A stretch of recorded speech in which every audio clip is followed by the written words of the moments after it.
So I'd like to tell you how we came up with the Black Belt Teacher Corps idea. Our president, President Tucker of the university, actually ran into a great guy from Alabama named Larry Lee. And Larry Lee said, "Dr. Tucker, who's your Dean of Education now?" And so Dr. Tucker said, "Jan Miller. And I'm going to get her to give you a call." So I called Larry Lee. We talked about, what was working in education in the state of Alabama. He talked a lot about Teach for America, and he said, "Jan, Teach for America is a great thing, but we give these students these scholarships and then they leave Alabama. We need more of something like Teach for Alabama." He said, "Jan, let's come up with a scholarship plan where we have students who will serve in the Black Belt region for 3 years, and in return they will get a scholarship and they will do service projects." And so each of our candidates receive $5,000 their junior year and $5,000 their senior year. They also implement a service project in the Black Belt region. Once our students leave, we have a sustainability plan in place so that the project keeps on growing and getting bigger and bigger.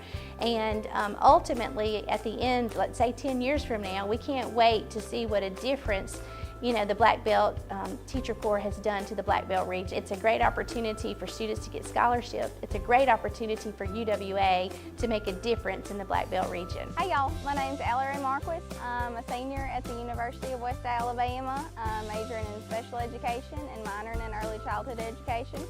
And part of my experience at the University of West Alabama gave me the opportunity to be a Black Belt Teacher Corps Scholar.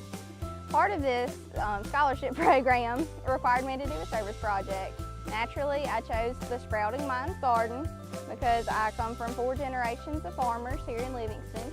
And what this project is we implemented a project where we are growing pumpkins in 3 raised garden beds at all 4 campuses in Demopolis. The purpose of this project is to increase our students' academic scores, and we also want to increase an interest in agriculture and horticulture in our students at Demopolis City Schools. One of our main goals with this project is to give students a sense of what it's like to work in the workforce. We want to give them life skills that they can use throughout their lifetime.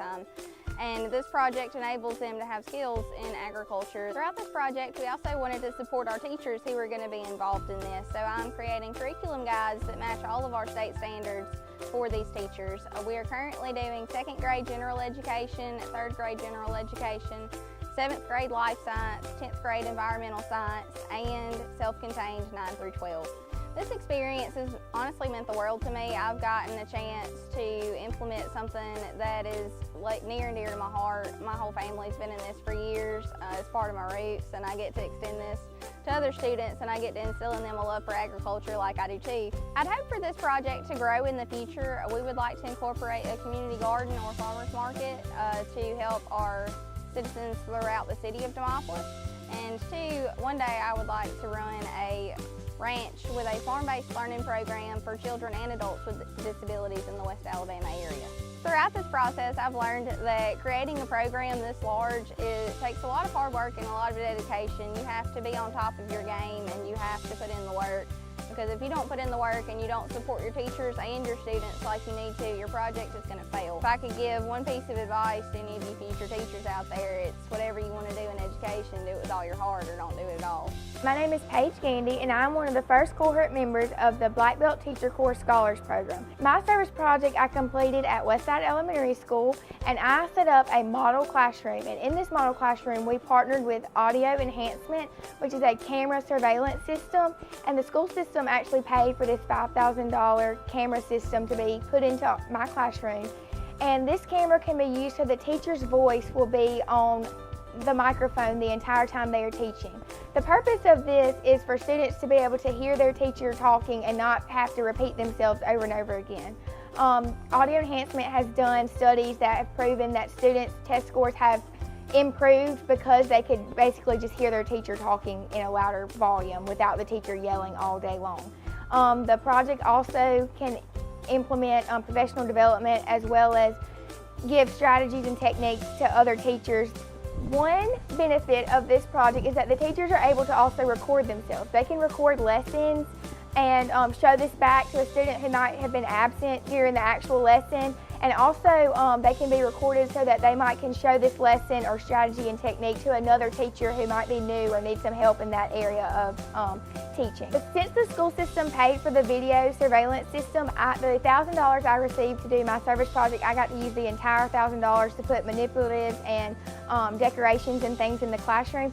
So definitely one thing I have learned is that a classroom does not come together in a day. It takes several weeks, even months, to put together a classroom. The hopes I have for this project for the future are for the teachers at Westside to be able to implement this classroom in a positive way and learn from each other through their lessons that they teach in this model classroom. I chose to do the makerspace with my fellow Black Belt Teacher Corps members Elizabeth Waddell and Haley Richardson over at Livingston Junior High. We felt that Livingston Junior High really needed an upgrade in their classrooms, so given a makerspace with all the different toys, robots, and stuff like that they can use really gives them a fresh view of the classroom and keeps them excited for their day-to-days. The makerspace has things from a cardboard box to a coding robot called an Ozobot. There are building blocks in there. There are tools for students to build things with. There are computers there for them to use to make you. There are iPads, there are ollies, you name it. The makerspace allows students to think and learn to think.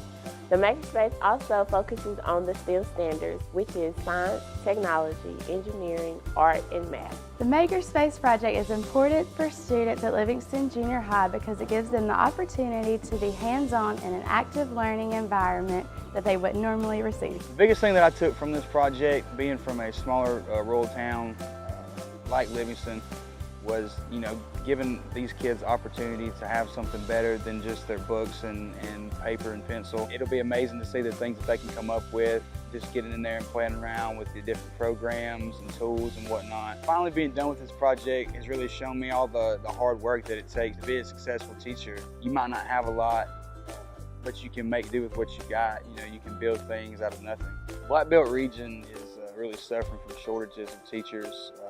A lot of future educators don't really think it's a great place to teach. They don't see a lot of promise in the area. Coming from a rural background myself, it's very pivotal that we get into this Black Belt region and give the kids within the region a chance to succeed, just like the kids in any city school. Here at UWA, the Black Belt Teacher Corps is doing something that matters for education in the Black Belt region of Alabama.